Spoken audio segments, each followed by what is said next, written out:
मेरे प्यारे श्रोताओं, बाबा अंधकार आपको एक ऐसी कहानी सुनाने जा रहे हैं जो रात की चुप्पी को चीरकर आपकी आत्मा तक पहुंचेगी।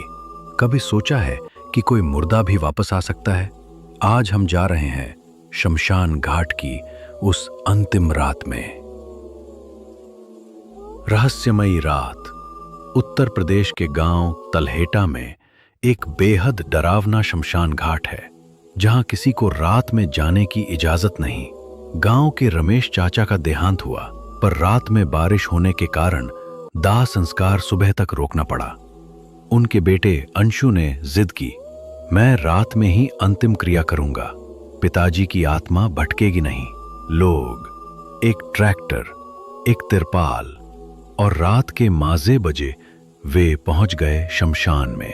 जैसे ही चिता जलाने की तैयारी शुरू हुई, चारों तरफ की हवा एकदम शांत हो गई और चिता के पास की राख अपने आप उड़ने लगी। आत्मा की दस्तक।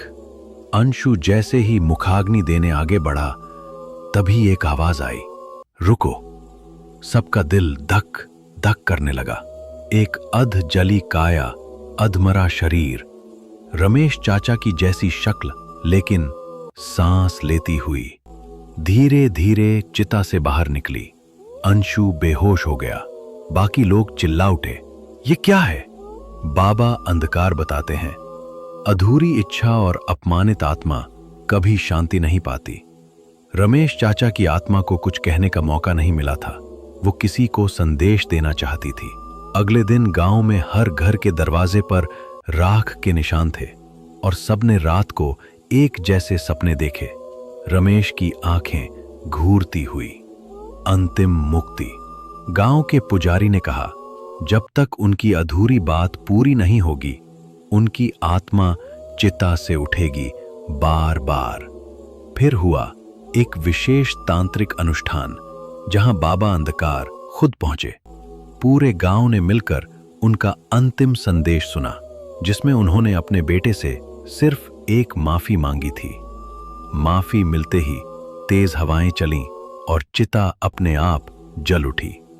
आसमान में लाल धुआं फैला और फिर सब शांत हो गया। बाबा अंधकार का संदेश, याद रखना, अधूरी इच्छाएं आत्मा को बांध कर रखती हैं। शमशान का सन्नाटा कई बार रुकने वालों की आखिरी सांस बन जाता है।